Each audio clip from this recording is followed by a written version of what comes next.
This KFAN podcast is sponsored by Builders and Remodelers, exclusive Twin Cities provider of Elements Windows. Get the highest quality windows at unmatchable value. Visit buildersandremodelers.com for more details. This is your Do We Embrace It or Run From It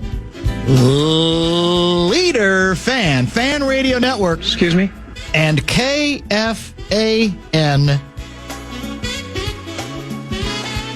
2 minutes, 9 seconds past the hour of 3 o'clock. Central Daylight Time. Welcome back. It is a midweek edition of the Bumper to Bumper program. And what an emotional show this could be virtually from start to finish. No fewer than 2, well, actually 3, if you count Glenn Mason, of our world travelers are with us on today's show, and 2 of them, not Glenn Mason, no, are returning home in studio. Think about it. It's unbelievable. Pat Kessler, fresh off spending 48 hours in the Vatican City Hoosgow for challenging the pontiff's security to a fight, will tell us all about it and many other things regarding his trip across the pond to Italy. While he was in Italy, our 315 guest, Kevin Seifert, was luxuriating in Dublin and then, of course, London, England. He, too, is a world traveler, a weary world traveler who is back as well. So, do you have any FOMO? No, I actually don't. Yeah. Do you a little bit? I mean, in the time that they've been to Italy and Dublin and London, I went to Columbus. So, I mean, I'm not feeling... For a bad football I'm not feeling great. Yeah. Not feeling great about my lot in life. That's a fair point. Columbus. It's one way to look at it. Well, yeah. You do need to travel more, I think. Now, my guess is as your kids get older, you might. Oh, yeah. I mean, when I say travel more, I mean internationally. Oh, yeah. I mean all over the place, I'm and ready. Not just in the Winnebago. I'm ready, yeah. Although I guess you could probably rent a Winnebago in Europe. You could. But that might be problematic because the roads are not, the roads can be challenging. No, I get to go to Eugene in about a month. It's beautiful. I've been to Eugene. I've never been there. Olympic track trials. Yeah. Hayward Field. Field. Beautiful scenery. Yeah. I mean, beautiful backdrop there in Eugene. Not the easiest place to get to, as I recall. Is it near Portland? I don't remember. It's like an hour and a half from Portland. Maybe that's what it is. They do have an airport that I think we're flying into. Yeah. I don't know. Yeah. Well, yeah, that's not quite as romantic it's not as the Swiss Alps. Hanging out with George Clooney. Right. It's not Lake Como. That's it. And even with Seifert, who, according to the latest piece he's written, was obviously as ready as the Minnesota Vikings to get back on United States terra firma. Do you think that what the Vikings just did, do you think that has ended all international games for the rest of time? Given the stories that are coming out of there, they're basically making it sound like Alcatraz. We're going to talk to Seifert about it. I said this yesterday. I have no sympathy for the Vikings. I'm with you. We can do it. Not only can we do it, just watch us. Yeah. All these suggestions about us 2 weeks in a row. You should. Hey, we know what we're doing. We're not like any other organization. Now, if you are talking about winning playoff games, we're like several other organizations because we can't win any. But we're better at this. This is the one thing. And now it's like, oh my God, what do we do? So we'll get into all that with Seifert, who seems very sympathetic. Maybe he too was worn down. Yeah, I think he was ready to be home. Well, I think Seifert was there longer than the team. I think he left they left on a Thursday, and for Dublin, I think he left on a Wednesday, if I'm not mistaken. That's true. And so he's probably even wearier than members of the club as well. Didn't show up in his writing, I can tell you that. No, are you kidding? He wrote better than the Vikings played against Pittsburgh. Indefatigable, is that the word? That's how I describe Seifert. Sure. Indefatigable. I think if you look it up, it's a compliment. And I don't give them out very easily, as you know. Real quick, because Seifert is next segment, Bradshaw and Brian KFAN text line 64686. Do we embrace it or do we run from it? Do you know what I'm talking about? I don't. I might. I don't know specifically, though. On this date, in 1956, we proudly opened the first shopping mall in the history of the United States of America, maybe I should the world. know this. I mean, Southdale opened on this date. What's the date today? The 6th? The 8th? 8th, yeah. in the year 1956. I think it went through a few additions over the years. In fact, they've now just done, have you been by it recently? They've just done another major change they stole, I still don't get it. They stole a bunch of Galleria stores. They did. I don't even know how, they must have, there must have been some bonus money involved there, something to get them to move over. Some France Avenue crime right there. I'm not even sure as a huge Galleria snob, I'm not sure I approve, but they did it. It all began in 56, and the question is, it's ours if we want to take credit for it because we got there first. But do we? Do we embrace that we were the first metropolitan community, any community, to build and open a mall? Or given the way a lot of people feel about malls in general, shopping centers of that sort in general, they kind of turn their noses up and say, oh, God, what? No, I don't like going there. There's nothing interesting about them. There's nothing creative about them. There's nothing urban about them at all. Do we run from our history or do we embrace it? Well, if you're asking me, you know me, I am very pro-mall and I'm very pro-Edina. So I'm the wrong guy to ask. That's true. You're not objective. I'm not objective in any way, but I do love, and that mall in particular, you know how much I love going to Mall of America and just walking around. I could live at Mall of America. If they said, we want you to live in Mall of America for a while, I could do it. I love it. Well, here's the way I've described Mall of America. See if you agree. Because a lot of people have criticized and said, what's the big deal? It's just another mall, only larger. Yeah. I maintain that the closest in the metropolitan area I feel that I am not in town or in the area is when I'm at the Mall of Hysteria. And I don't even know why, but I do. I feel like it's someplace different. Yeah, I think that's what I like about it. It ain't Maui for me, but it's just, it feels like it's not Whalers Village. This is a trip. Yeah. Yeah, it's a trip out. You're out of, the Twin Cities, even though it's in the Twin Cities. Well, for you, that's as close as you'll get to St. Paul most days. Well, so you can see the skyline most maybe. Most years. Yeah, I think that's a good way to put it. I think because I feel maybe a little bit of a departure as well, and you can get everything. But Southdale, I grew up at that mall. That was a big deal, right? If you could go to Southdale. What was the first anchor department store at Southdale? Do we know? Dan Minnesota might. I'm sure it's probably easily found. I don't know sure. I'm sure Dayton's was there from the beginning? Probably, but I don't know for sure. All right. Somebody will know. I remember buying concert tickets there because you used to be able to buy concert tickets. Yeah. Like at Dayton's at the Ticketmaster little kiosk there. I love that mall. It's bougie now, though. Well, that's what Southdale is gone. I'm wondering if this is like Southdale's last stand. Yeah. That they are in trouble and they felt like our only chance is to do what we did. They got a Kowalski's in there now. Yeah. It's the biggest Kowalski's I've ever seen. Lifetime? It's massive. The You're Lifetime right. Lifetime's in there, and then Rooftop all, as you say, the beautiful people stores from Galleria are moving over, right? Yes. All the fancy designer purse shops, the whole bit. Yeah, I used to go to Structure there all the time. Yeah. Then that went into Express. Yes, right. Abercrombie, if you were really feeling it. It was great. It was great. By the way, Dan Minnesota tells us that he tried to tag Southdale on the tweet that he sent out regarding on this day in Minnesota history. But it says their tweets are protected.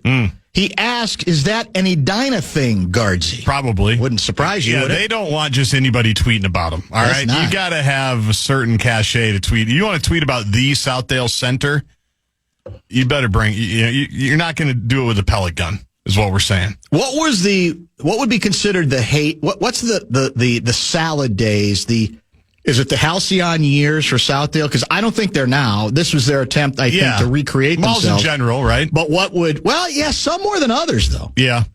Mall of America is thriving. It is. Is it not? It is. But they had to recreate themselves, right? Put hotels in there. They've obviously got the amusement park. True. They've got the aquarium. They've got all the restaurants. Yeah. And they have the advantage that people will come from North Dakota, South Dakota, Iowa, Wisconsin, Illinois, wherever, to buy a bunch of clothes with no state sales tax. Which a lot of people do, right? And Correct. you can go to any store. You go back to school shopping in Mall of America, you're running into basically the entire Midwest because people are coming to take advantage of it. I think the heyday of the mall has to be 80s and 90s, right? Once everybody started getting money and the suburbs were exploding and the 90s, I think I grew up. Well, it used to be my mall. When I lived in Minneapolis, that was the one I was more likely to go to. And then, Dayton's that became Marshall Field's, what is it now? I don't even know. What did it become? It's Nordstrom? It's the New York store. No, it's not very good. Macy's. Oh, Macy's. Now it's Macy's. It's nowhere near what it was, according to most people. We're reminded, and I think this rings a bell, the guy who invented the indoor mall, because that's what we're talking about, obviously, is an indoor mall. We're aware it's not the first mall. We get it. It's almost like the guy was it Oppenheimer who created the atomic bomb and then regretted what he was involved in? Yeah, that's right. I think this guy, whoever he was, spent the rest of his life agonizing, tossing and turning over what the monster that he thought he created. Oh, well, that's too bad, because if I could speak to him, I'd say job well done. I said you did your job. Yeah. A lot of us had a lot of great memories there, and now malls are all over the place. Could you ever see yourself, when you're like my age or older, retired, doing the walk, getting your exercise around the mall? Because a lot of older people do that. That's how they get their exercise, because it's really cold out in the winter. Yeah, and so they put their tennis shoes on and they just do fast walks around the mall perimeters. I can see myself doing that, Dan, because I occasionally do that now. I already do that sometimes. Interesting. Because you knock out two birds with one stone. Go get a nice 3-4 mile walk in. Go do some shopping. Easily done. Find some things. Go have a nice meal. I love it. I suspect our 320, 315 guest is not a mall guy, but we'll find out. We'll find out exactly what surprised him regarding, as he chronicled the Vikings back-to-back games across the pond. Questions for Seifert, 64686. That is the Bradshaw and Bryant inbox. Want to give away money? But first, the fan and 2 men and a junk truck want to give you a shot at bonus bucks. It is our national cash contest, and the first keyword on this Wednesday is win. WIN. Go to KFAN.com and enter the keyword win.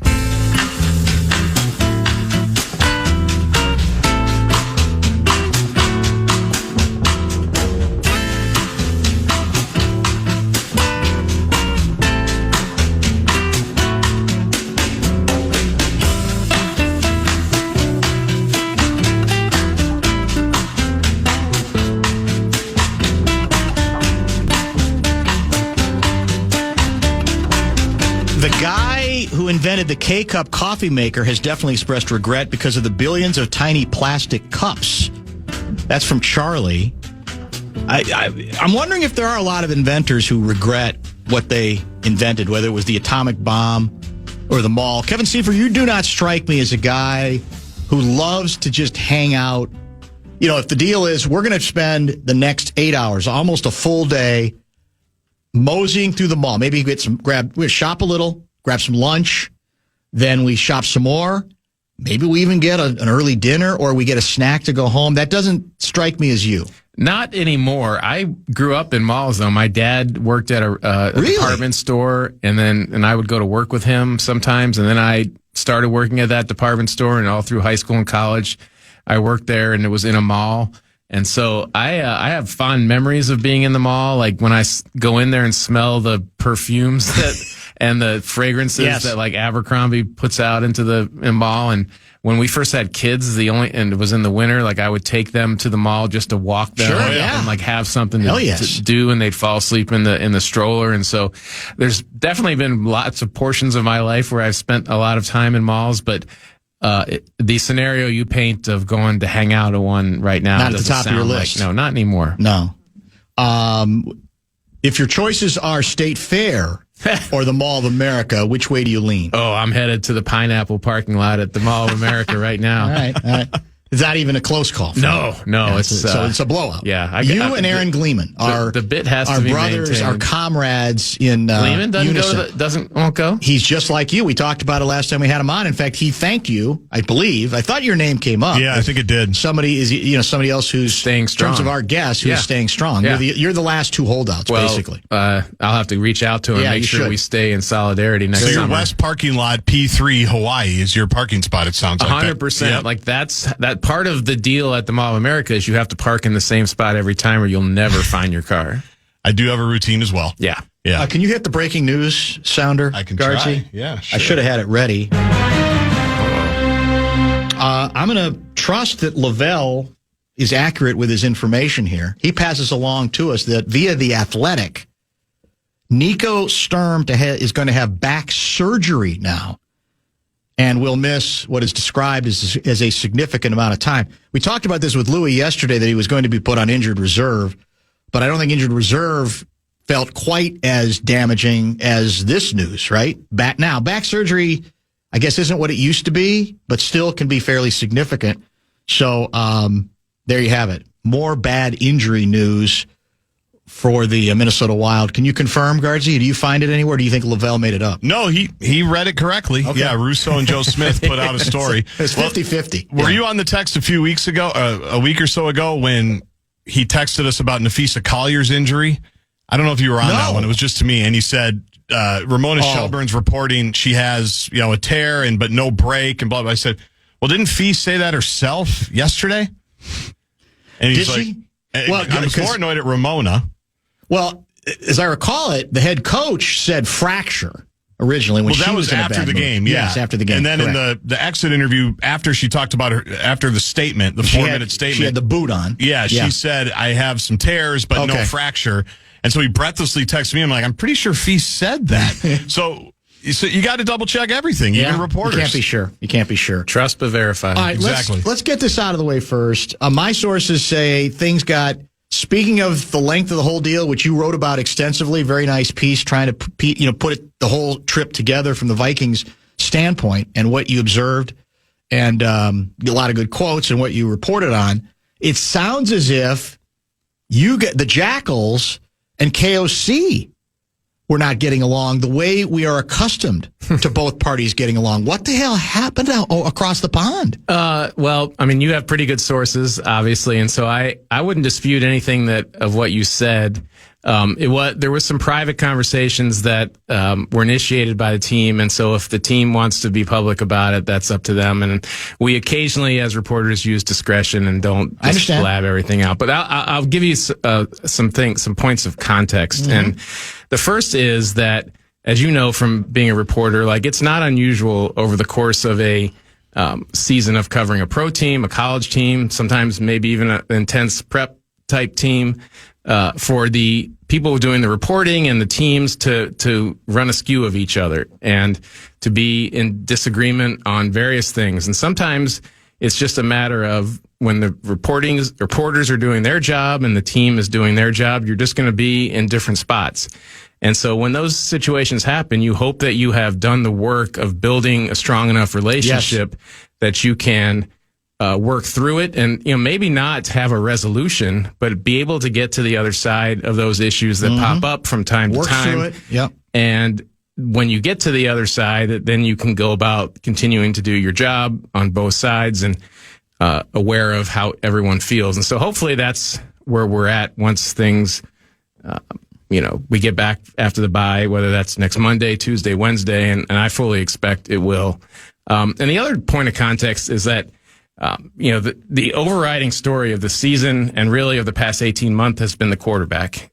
And what the Vikings are trying to do is really hard and really intense. And there has just been a higher level of tension around everybody. It's not just the head coach. It's management, staff, players, and reporters, because it's the biggest story we have covered as well over that time. And when they drafted J.J. McCarthy, they got a prospect that a lot of people loved, but was just objectively the youngest and the least experienced. And so it wasn't explicitly said at the time, but it was going to require a lot of development capacity from J.J. McCarthy and a lot of capacity to develop from the coaching staff and the front office for this to work. And, a year and a half in, you can't say it's gone great, because for largely reasons that are not controllable through the injuries, injured his entire rookie year, played 2 games, less than 100 snaps. Most of them didn't go that great, but then he's hurt again. And so, and from our perspective, you look at that entire class last year, he had as much name recognition and as many fans. Yep. When you go to the University of Michigan and win a national championship, the country knows you. So we can feel it anecdotally. We know it from our data that like people are super interested in everything about him and how it's working. And it's not just a Minnesota story. It's the most national story for this franchise. And so we are probably covering it more aggressively and more intensely than some other things that have gone on over the years. And that's just the nature of the business. And so, those are the things that I guess I would add to what you said last week, and in hopes of trying to just give people an idea of where things are while trying to, keep some of the details that were said in private. Is it fair to say some of the tension is also driven or maybe exacerbated by the fact that Sam Darnold has been great, Danny Dimes has been great, and even Aaron Rodgers has at least been good, that whether it's fair or not, because it's such an important position and because the Vikings were in a very unusual position last year,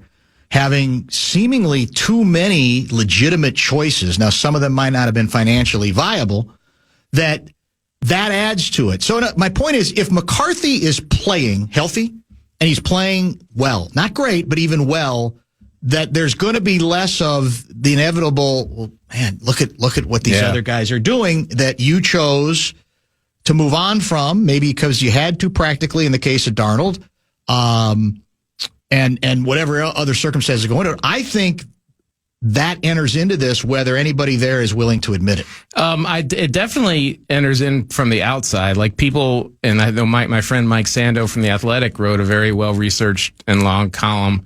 People are very bitter for me, with me for quoting from that piece. Oh, and like, I guess everybody took what they wanted to take from it, but what I took was that, it's too early to judge McCarthy, but like, it's just fact that Darnold is playing very well, and so he mentioned Daniel Jones as well. I think he did, probably, yes. But like it was I think mostly he even mentioned Rodgers, a Darnold thing and a Rodgers thing, and so I don't think that the Vikings are regretting any decisions. I think they know that like Darnold was not going to sign here, like no matter what they, unless they forced him by franchising him. He was going to franchised him. They could have, and they would have go through that again. Yeah, but they.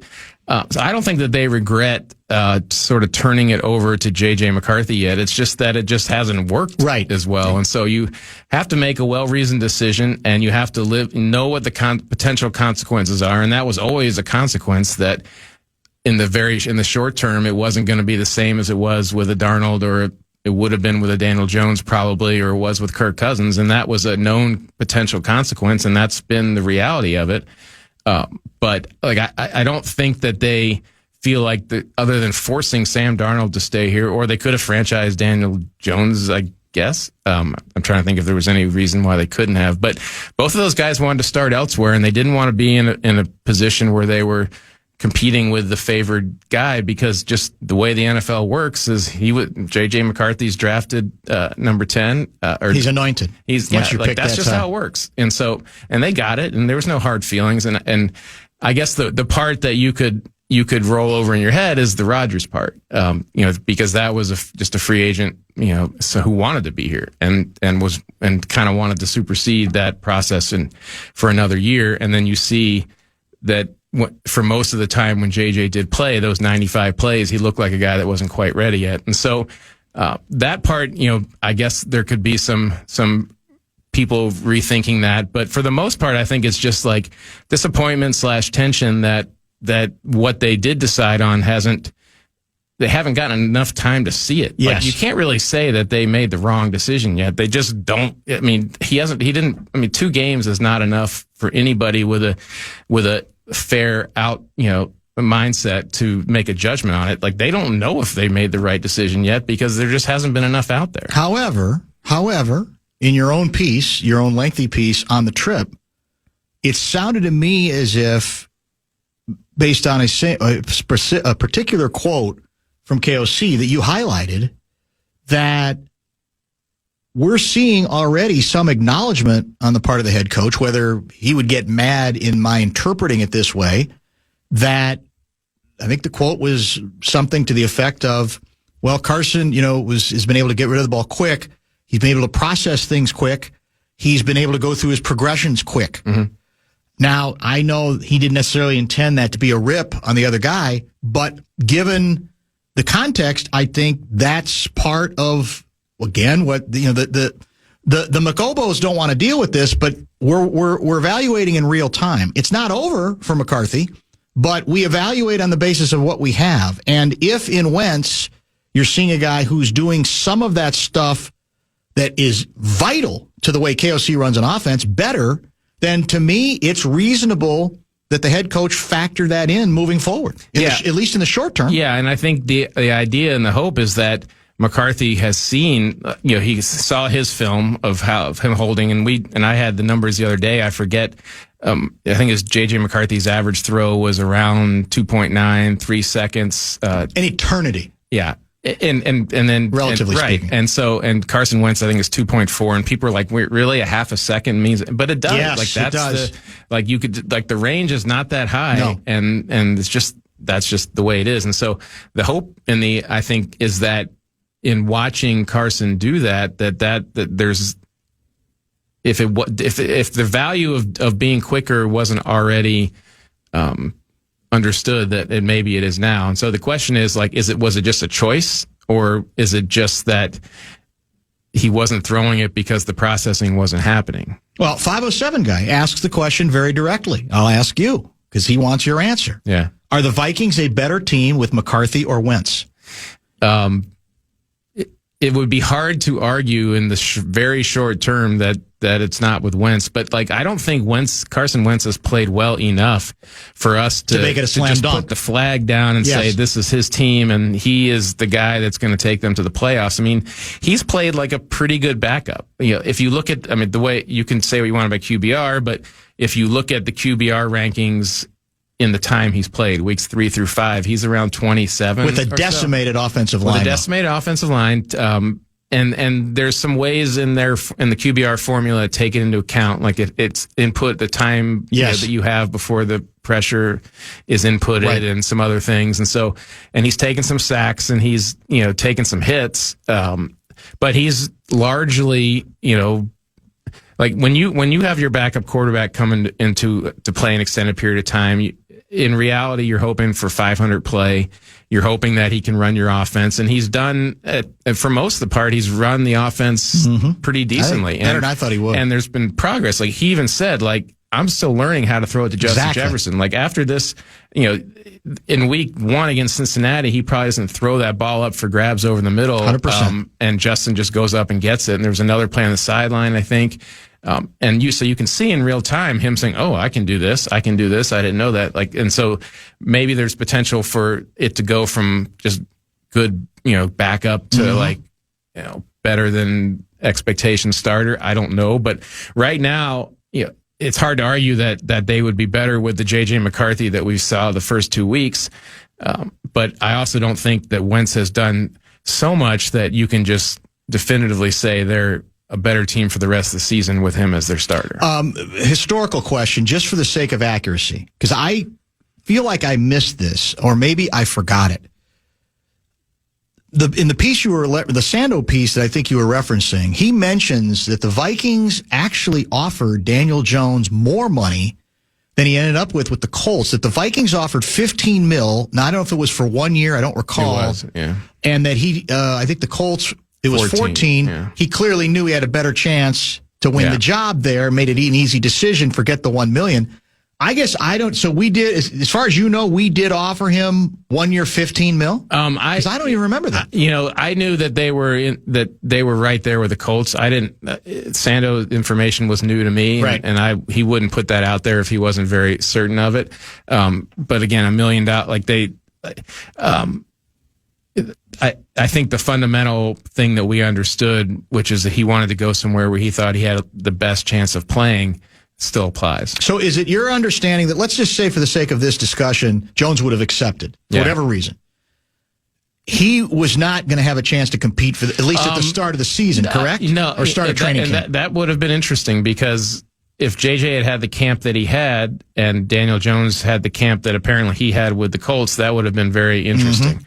And so, I'm not saying that if they had signed Daniel Jones, that he would have just been banished to the backup no matter what. I'm just saying that he just knows how it works. The wheels are greased. We all know how it works. And so it would have been very interesting had that been the case. I mean, there was no quarterback better than J.J. McCarthy in training camp this year, and then you saw what happened. They had traded the backup that they had, and so that was kind of an acknowledgement of that. So it wasn't as if they gifted him the starting position, quote unquote, but had Daniel Jones been here, or even Sam Darnold, right, I guess, and it had been even something that wasn't totally rigged, it would have been very interesting to see how that would have worked out. A lot of good questions coming in. Seifert, which food do you prefer, Dublin's or London's? And I don't know if it's just because we got some good recommendation. The food in Dublin was awesome. I thought so too. We went to a place that somebody recommended, and it was like smoked meat, and it was like out of this world, like the short rib kind of deal. Nice. I did, I wouldn't say chicken out, but I did get fish and chips in multiple places just to see what it was like. And, that is what it is. I'm not a big fan of peas, and I don't know if you get a traditional fish and chips platter, it has a tartar sauce bowl and then a bowl of green stuff, which in America we would think is probably guacamole or something, and it turned out to be pureed peas, which didn't go over too well. But I had some great meals in Dublin, but it might have just been, and also in London, but like it might have just been that we got some good recommendations there. I'm trying to catch up on a lot of stuff. Okay. That are not the things that are not necessarily related, but important, I think, or I'm curious about. Is KOC kind of miffed, even without being willing to say so, with Christian Darrisaw regarding this snap count thing that went from 77 the week before to, because it sounds like based on the quotes you got, I think, that I saw, that Darrisaw just took himself out. Yeah. And I'm wondering how much of a surprise that might have been to the staff itself, because then you're back to, if there is an actual count, don't you sit him, like you do with Addison first quarter, and then have him available for later. It's not like, I don't think there's they go into it saying he can only play 50 snaps. I think they've empowered him to, when he starts feeling it, to take himself out. Whether that's going to be after 40 snaps, 50 snaps. It's definitely an unusual situation, but it would be really a tough spot to be in if you empower the guy to do it and then get mad at him when he does. And so But it had them scrambling. Yeah, it did. And I think, like, if you ask anybody on the team, like, would you want Christian Darrisaw out there or not? The answer would be yes. And I wish that he would. I will say, like, I don't know if it shows up on TV or not, but in the Pittsburgh game, which was in Dublin, and then even in the beginning of the parts of the London game, you can see him, like, if he goes to the ground in the process of his block, like, he's like laboring to get up. And then, like, if they have a big play downfield, he's laboring to get down the field. And I asked him, I was like, is this a situation where you're having pain in your knee? And he's like, no, I'm just reconditioning my knee, and I'm reconditioning my body, and I'm listening to it. And so, it's certainly unusual. I can't say it doesn't make any sense, because we've heard plenty of cases over the years of players who were coming back from injuries and tried to push through things and either re-injured themselves or did not meet the standard of play that they are used to providing, or felt like they couldn't, or whatever. I mean, he played those 75 snaps or 76 snaps against the Steelers, and they held him out of practice 2 of the 3 days after that, and he still, didn't turn over to the point. And so, it's something that would not be happening in the 1980s or 70s or whatever. But I can't say it's a wrong approach, and I don't think that Christian Darrisaw is like taking advantage of somebody or a policy or anything. I think he's just like, he's a big dude, and it was a serious injury, and everybody heals differently, and he's trying to be smart about it as best as he can. What were Seifert and Addison doing while the Vikings had the infamous walkthrough? Well, we don't have access to walkthroughs, so I was not in the area. I don't have anything on the Addison.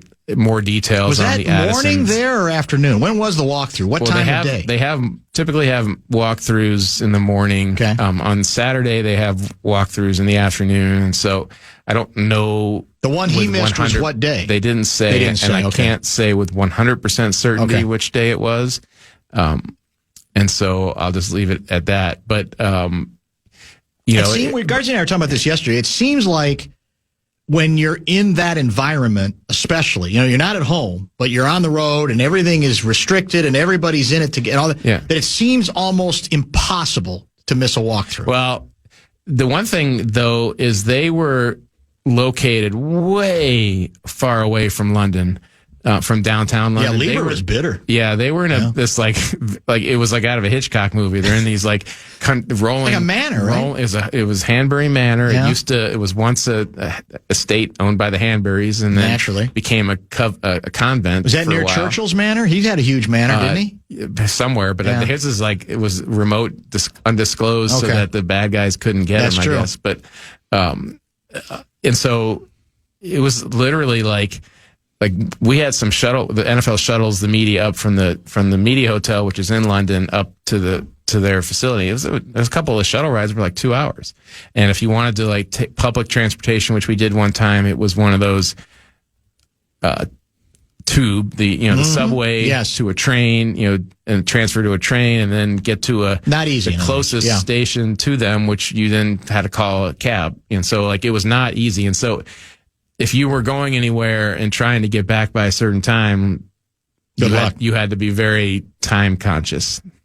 So we don't really know. He hasn't really addressed it. He talked to us, but he referred about where he was. He wouldn't go there. He deferred all that to O'Connell, and what O'Connell said is that he missed the walkthrough. All right, let's get one more break in. We got one more segment with Kevin Seifert in studio, back from London/Dublin. Glenn Mason, Dateline Fargo. This will be for the 4th consecutive week, correct? You can't make it up. It's his new home. Kessler will be in studio as well in the 5 o'clock hour, but more football, some good text coming in as well when we return.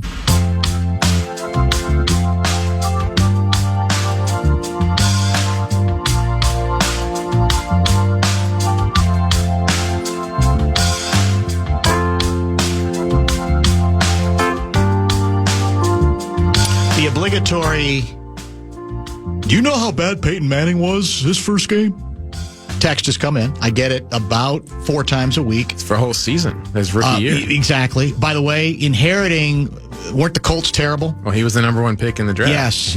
When Troy Aikman took over in Dallas, weren't the Cowboys terrible? He was. You do have to factor that in. Yes. This is not a terrible team that was inherited. Peyton Manning. So look, the issue to me again is I get the catch-22. If the kid needs more experience, the only way he's going to get it is to play. The disconnect has always been, you built this team, it seems, in a way that you thought it was going to accomplish 2 things. One, make it easier for him to succeed, a la maybe what they learned about the way the Bears tried to do it a year ago with Caleb Williams. But the 2, we got enough other good pieces, and we got a good defense where we think we might be able to catch lightning in a bottle this year. And are those things compatible for this season? That's the question. What are you willing to sacrifice in the name of giving him that experience if it is going to have a significant impact on your chances to have a winning season? Yeah, and the other question that hasn't really been explored much is, were they in fact good enough to win? I want to say in spite of him, but good enough around him to support the level that he was at. Right. And so I don't know if you can look at those first 2 games and say for sure that they're that good. Fair. Kevin, what week and or game would you presume or speculate that the Vikings would be back to full force? He's talking about offensive line. He's talking about Aaron Jones. Yeah. He's talking about Van Ginkel. He's talking about Cashman, etc. A lot of those guys, I think, are going to be ready after the bye. For the Eagles. It sounds like Cashman is at least going to be, they're having his window open. Donovan Jackson will be back, I think, is the plan at left guard. I don't know if Brian O'Neill will be ready, but it'll be in the discussion for sure. J.J. McCarthy, I think, will be getting pretty dang close to at least being able to have a full practice week. And Van Ginkel, I don't know, they said he was, he hasn't done anything since that. He played 8 snaps in the second game, and he really hasn't done anything since then. And so his wife came through on the Love Boat story. How about that? That was the best tweet of the year thus far. Yeah. Just amazing. Yeah, that was outstanding. Just right on point. I appreciated, because I still remember the feeling I had at the end of the bye week of that 20 years ago when I'm watching KARE 11 News on I think it was Sunday night at 10 o'clock, and seeing that the attorney for the Alan Alma's group being interviewed and thinking, well, my life is about to change here for a few days, and it turned out to be for a full year almost. What about the center? How many concussions is it now? 2 here. 2 here, and a total of at least 5 since he got the NFL. You could argue it's the classic second guess after the fact. But is it fair to ask whether the Vikings did the proper due diligence, and what kind of risks are involved in investing in a player from another team that has that kind of history? Yeah. No, I think that they knew all the information. They decided to roll the dice. They decided to roll the dice, and they felt like they had enough of a track record with their medical staff that I mean, I don't think concussion, not from a concussion standpoint, I don't know what you can do to prevent concussions, but he had also had some other injuries, and I think that they felt like they're pretty good at being able to minimize those types of injuries, soft tissue type things, or get them back at the right time. But the concussion thing for any player is a roll of the dice. And I'm not aware of any strategies or approaches from medical staffs from various teams that are better at preventing them than others. This is from Neil. Plans change. Injuries have ravaged the team. It doesn't matter what they were planning on doing. I don't know if he means what I think he means there, because part of it for me is the best laid plans were McCarthy's going to be the guy from the beginning of the season. We're going to roll with it. And we're going to see what he can do, and hopefully it's going to build for something. But the seasons happen the way they do, despite best laid plans. And so then plans are allowed to change in real time on that basis. And I've said this to a lot of the McCarthy fans. This doesn't, the notion that we've invested too much in him and we have to play him, I say yes, eventually, but I think plans are allowed to change during the course of a season, and maybe it ends up being delayed. Yeah. That doesn't mean it's going to be prevented from happening. No, and I actually think that that's a lot of what O'Connell is kind of saying in his own way, is that I left Europe thinking that he definitely wants to get McCarthy back on the field in games, but he wants to do it in what I would call an orderly fashion. And I know that's kind of an old school term, and I think about like fire drills when I was in elementary school, and they wanted you walking quickly but in orderly fashion to the door, and not in a panic. There's going to be benchmarks that he's going to want McCarthy to hit, and until that point, I don't think he's going to be in a rush to play him. And so doesn't mean you can't hit all those benchmarks in 1 week. The first one is going to be that he's 100% healthy.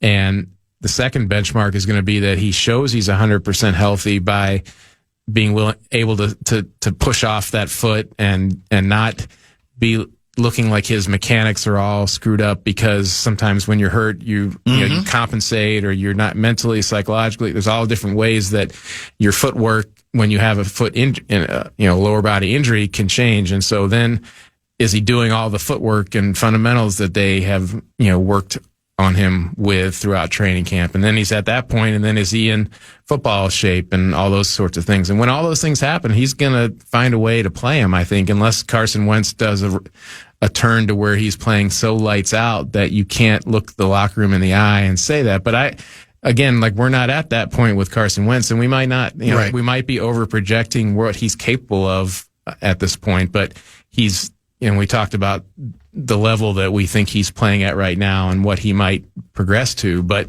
I don't think that they're like looking for ways to keep JJ from playing. I think they're looking for the right amount of progress before that they put him on the field. By the way, his shoulder injury, they were going to further examine it, and I think Carson Wentz. I should say on Wentz, yes. So, is there any reason to believe that there might be a bigger structural problem there that also might enter into the decision making moving forward in the short term? I think it could enter the decision making on whether Wentz plays, but I don't. And then I know where we'll go with this if I say this, but I think that O'Connell and the rest of the building is very committed to viewing JJ without the context of what's happening with Carson Wentz or whatever. And so if Carson Wentz just can't play, but JJ is not hitting the benchmarks, then what's the answer? Guards guy? Well, that's where I thought he just perked up. Yeah. He'd almost dozed off. I can't. I don't know. I don't know. Yeah. That would be not a great process if essentially you're putting JJ McCarthy back on the field before you would otherwise have done so. That's true. Because Carson Wentz has this injury. And so I don't know what the answer smart. there is. Actually, you're right. Don't let Brosmer see the field, man. I'm telling you. You think KOC is ornery now? How authoritative was he taking that knee at the end of the first half? I've never seen a guy do Got it him better. at halftime. Cool as a cucumber. I've never seen a guy do that better. Lastly, you had a nice extensive piece kind of laying out. This is kind of the trip that the Vikings had, volunteered for. And then by the end of it, they may have been regretting some of that. So did they miscalculate something in your estimation? Is it just the nature of it's unprecedented and they had added factors that you didn't necessarily count on regarding injuries and even getting people across the pond? Or what do you think looking back on that whole issue? I think they probably miscalculated the extent to which playing the Steelers in Dublin would neutralize a home field advantage. And, the Steelers have great their fans are great. They when you cover a Steelers game on the road, if they were to come here, you know it, right? And it's not, that's just who they are. Everybody knows that. And so it struck me as surprising that there would be an expectation that somehow it would be not, like a neutral site game. And even if regardless of the fan, the percentage of fans, there was still, they do this thing at the Steelers Stadium, the Renegade song, and it just gets everybody fired up, and they did it there, and people were ready for it, and it just really created an atmosphere that made you feel like you were at a Steelers home game, and so they probably miscalculated, and then you can't say that the Vikings the Vikings looked unsettled to me throughout that game, and they kind of talked about that as well, and so they probably miscalculated a little bit, the degree to which the Steelers would be losing their home field advantage, because they definitely felt like they were the home team in that game. The rest of it, I think, is just, you can go to Europe and get, or anywhere where the time difference is significant and get acclimated to the point where you're tired, you sleep at night and you're awake during the day. And I can just say this from a personal standpoint, and I didn't have to do anything physical, is you're still not as rested, and you're still tired, and you're still out of sorts, and you've been eating out every day, and in their case, they've been eating with the team. But football is such a routine oriented sport where the game is almost always played on Sunday. On Monday, you do this, for your recovery as a player. And you sleep this long, and then you get up the next morning at the same time. And a lot of these guys, that's how they get themselves from the one car crash to the other, car crash being the game. And so there was a lot of just not feeling like themselves because they weren't able to do that. And people might say, well, that's, these are millionaires. But it's just the way it is. I don't know how else to say it. And so it was totally natural human biology to feel out of sorts and more tired and a little bit cranky probably and grumpy, and everybody was feeling that, not just people who work for the team. I was feeling the same way too. And so I get it. I can empathize, and I know what it felt like. And so I don't think that they viewed it as this massive mistake or they should never have done it, but it was just a lot, and it was always going to be a challenge, but you didn't know what it was going to be until the extent of it until you experienced it. There's only so much shepherd's pie you can eat, and shepherd's pie is very bloating. So I think that has somebody ordered that once when I was out, and it was your guy Alec Lewis actually, and he. He's not, I wouldn't say he's the biggest eater of the group, but he could only eat 5 bites of it before he was full. And so I have a picture of a big shepherd pie that got taken away. Yes. But yeah, they're for sure. And it's just, the organization did a lot of things to try to make, they had food trucks, and they brought a lot of food with them, and they sent it on cargo ships. So every effort was made to make it feel as close as possible, but it still was not the same. Thanks for coming in. Welcome back. Appreciate you coming in as quickly as since you just got back the other day. No problem. We'll chat next week. Okay. Kevin Seifert, ESPN.com. That in the background, if you hear something rattling, it's probably a very anxious and annoyed Glenn Mason because we have cut into his time. He will join us from, you guessed it, Fargo next.